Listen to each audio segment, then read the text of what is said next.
13 నెలలు అయింది. నేను గాజులు కాస్తున్నాను. మాజీ ఎమ్మెల్యే, ఇప్పుడు ప్రెసిడెంట్ ఎమ్మెల్యే పనులు తమ్ముతున్నాడు పొద్దున్న లేచి.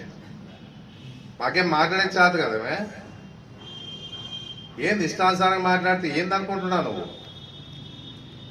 రేపు చేతకాంతనం ఉందనుకుంటున్నావా? ఏదో మా అదృష్టంలా ఓడిపోయినా అంతే. వచ్చినాక ఎట్లుండాలి? ఒక విద్యావంతులు అయినాక మాట్లాడే మాట తీరు బాగుండాల. దానాపురంలోన స్వతహాగా మీడియా చూసిన వాళ్ళందరూ కూడా దాన్ని ఆలోచన చేస్తూ ఉన్నారు. ఒక సర్పంచ్ ఏ విధంగా గౌరవించినా అని చెప్పేసి ఆలోచన చేసే పరిస్థితి కూడా అందరికి తెలుసు.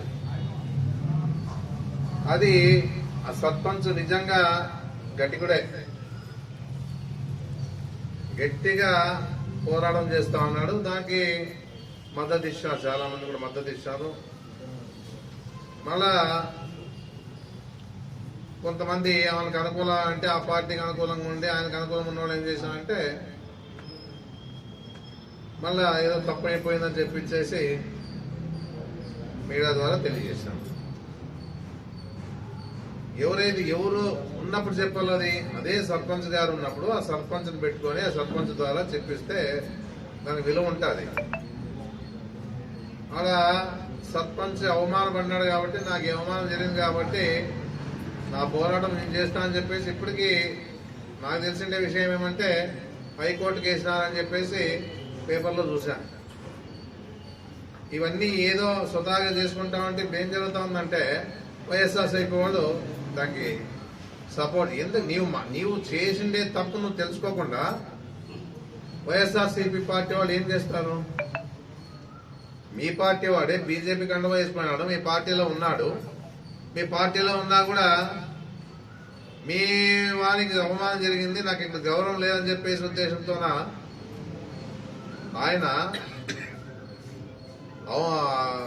గట్టిగా నిలబడి అంతకింటే అవమానం నాకు అన్నట్లుగా బాధపడి ఆయన పోరాటం చేస్తూ ఉండే విషయంలో అది ఆలోచన చేయకుండా వైఎస్ఆర్సీపీ పార్టీ చేస్తా ఉందని చెప్పేసి ఇవన్నీ కాదు. ఇట్లాంటివన్నీ మంచిది కాదని చెప్తాను. 24 గంటలు వైఎస్ఆర్సీపీ. నా జపం లేనిదే నిద్ర రాదు వాడికి. నా జపం చేసుకుంటూనే ఉండాలి వాళ్ళంతా, ఎవరు చూసినా కూడా. ఎప్పుడైతే జపం చేస్తా ఉన్నా అంటే మన పార్టీ బలంగా ఉంది అనే భయం వాళ్ళలో ఉంది కాబట్టి ఆ విధంగా విమర్శలు చేస్తా ఉన్నారు.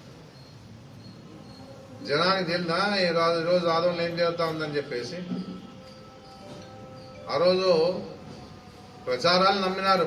ఎందుకంటే ఆ రోజు లోకేష్ గారు వచ్చినప్పుడు ఒక వర్డ్ అంటే రాసిచ్చి చీటీ రాసిచ్చి ఇంట్లో ఆడవాళ్ళని కూడా బయటకు లాగే పరిస్థితి చేసినారు టీడీపీలో. ఆ లోకేష్ గారు వచ్చినప్పుడు రిజిస్టర్ ఆఫీస్ నుంచి ఇంట్లో మా మేడంకి దుడ్లో డబ్బులు పోతాయి. ఎవరైనా వచ్చి ఇచ్చిన వాళ్ళు ఎవరైనా కానీ అలాంటి సమస్య ఎందుకంటే వాళ్ళతో రిజిస్టర్ ఆఫీసర్లు తరులుతుంటే ఎవరు ఇవ్వాలా? ప్రజలే ఇవ్వాలా. రిజిస్టర్ ఆఫీసర్ ఏమి ఇయ్యడనమాట. ప్రజల ద్వారా వసూలు చేసి ఇవ్వాల్సిందే. ఇప్పుడు జరుగుతూ ఉంది కదా, అది ఇప్పుడు జరిగేది అదే కదా. ఎవరు మాట్లాడుతూ ఉన్నారు ఇప్పుడు ఆదోన్లో? ఏదైనా మాట్లాడుతూ ఉన్నారా ఆదోన్లో? స్వేచ్ఛ వచ్చిందన్నమాట మాట్లాడతారు. స్వేచ్ఛ వచ్చింది, కరెక్ట్, మీకు స్వేచ్ఛ వచ్చింది. ఎందుకంటే ఎన్ఏ చేసే దుడ్లు ఇవ్వాలా, రియల్ ఎస్టేట్ చేసే దుడ్లు ఇవ్వాలా, బ్రాంతి షాపులు దుడ్లు ఇవ్వాలా, ఇసుక తోలొచ్చు, గరసు తోలొచ్చు, భీము తోలొచ్చు, కోడిగుడ్డు దుడ్లు కావచ్చు, నీళ్ళ మీద దుడ్లు ఇవ్వాలా, కాంట్రాక్టులు దుడ్లు ఇవ్వాలా, కాంట్రాక్ట్ బిల్లు పెండింగ్ పెడతారు. ఇవన్నీ కూడా మంచి పనులు. స్వేచ్ఛ వచ్చింది కాబట్టి చేసుకుంటున్నారు మీరు. సంతోషమే, స్వేచ్ఛ బాగా వచ్చింది. బాగా స్వేచ్ఛ చేసుకోండి, మేమే వద్దాను. ఎందుకంటే ప్రజల్లో తిరుగుబాటు వచ్చామని మేమేం చేయలేము. అది ప్రజలు అర్థం చేసుకొని నిజంగా తప్పు చేసినామేమో అనే పరిస్థితి ఉంటే,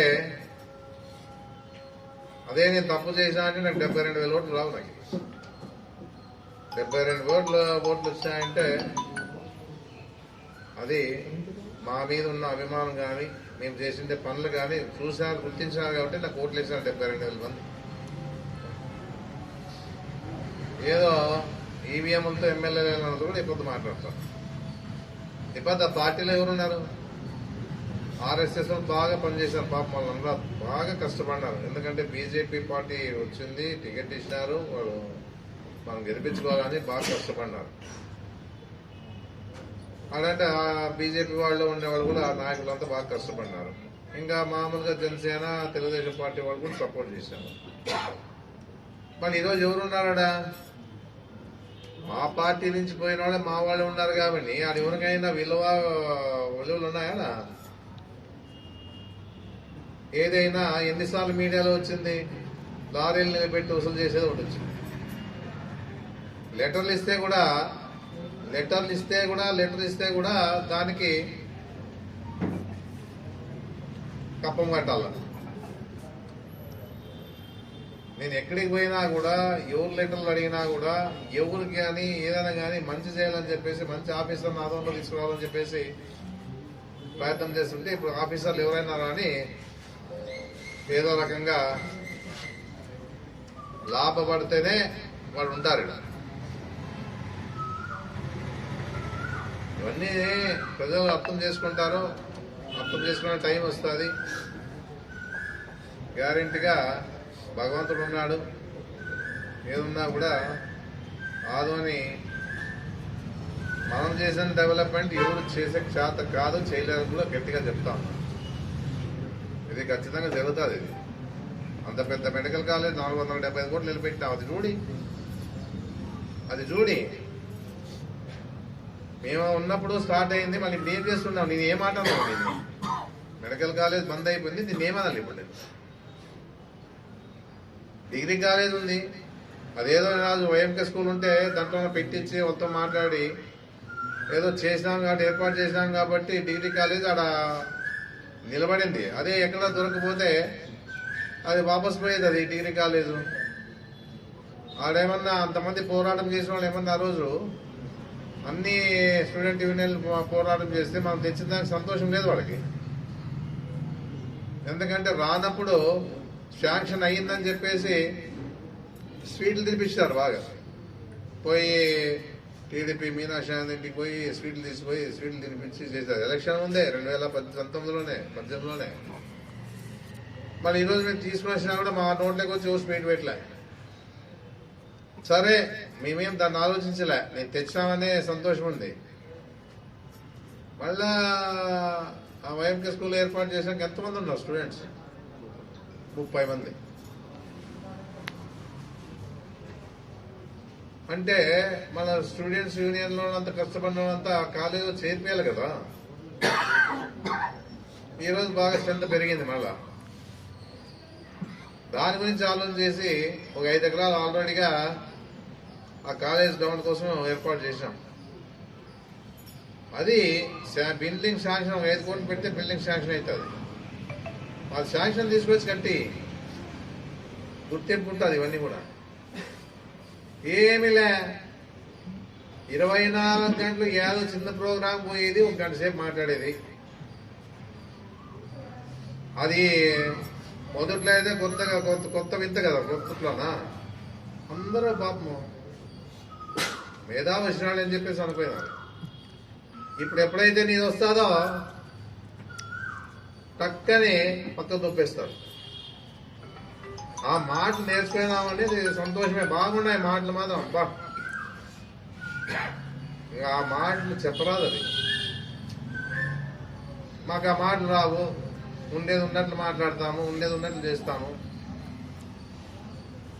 మళ్ళా ఆ ఎస్సీ కేసు అయ్యింది, ఎంత అయిపోయింది, వాళ్ళు ఏదో కష్టపడుతుందో అయిపోయింది. మళ్ళా మాతో నుంచి, మా పార్టీ నుంచి పోయిన వాళ్ళతోన రెడ్డి మమ్మల్ని కులాలు పెట్టి తిడతా ఉండే. ఇంత అన్యాయమా? ఆయన కపిటి రాజు కూడా మాట్లాడారు. అదే మళ్ళీ అనేది మన పార్టీ నుంచి పోయినది ఎవరు? మళ్ళీ ఎవరు ఆయనే మాట్లాడి ఎవరు మాట్లాడారు? ఇంకా వేరే వాళ్ళు మాట్లాడినారా? మాట్లాడి అంటే చెప్పించాడు ఈయన చెప్పించి ఆ విధంగా ఎవరు నమ్ముతారు? విన్ని మన పార్టీ నుంచి కూడా పోయినాము, సంతోషమే. ఏదో నీ అనుకూలము, నీ అనుకూల కోసం పోయినాము, పోదాం. నిలబెట్టి మాట్లాడుతుండ్రు. ఎవరైనా ఎస్సీలు కానీ ఇంకో కులమో కానీ మాట్లాడండి. మీరు ఇంకా ఎవరైనా నిలబడితే మీకోసమైనా కుర్చీలు వేసిందని చెప్పే పరిస్థితి ఉంది. మరి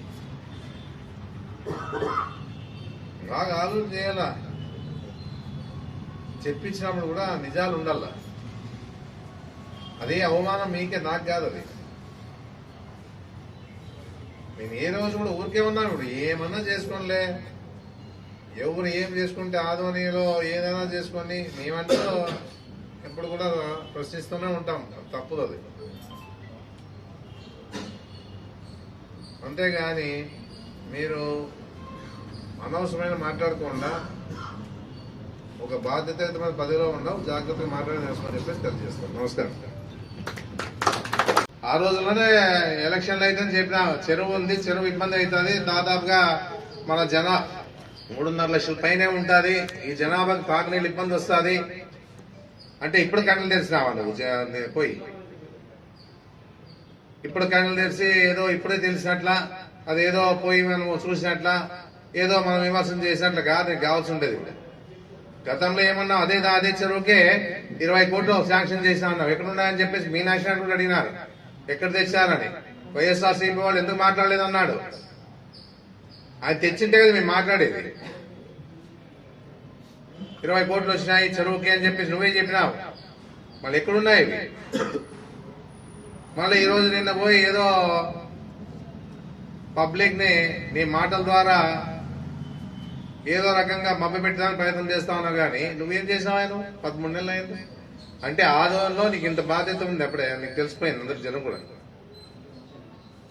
వెంటనే గెలిచిన వెంటనే పోయి చూడాలా, అధికారులను పిలుచుకోవాలా, అధికారుల ద్వారా ఎస్టిమేషన్ వేయాలా, ఆడ చంద్రబాబు నాయుడు కాలు పట్టుకోవాలా, ఫండ్స్ తీసుకురావాలా.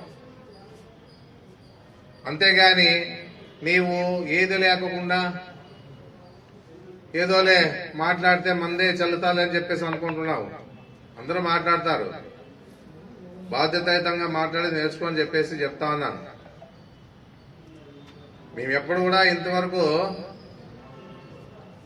ఏ విషయంలో కూడా అధికారం ఉన్నా, ఎమ్మెల్యేలు అయినా ఏ రోజు కూడా ఈ విధంగా మాట్లాడలే.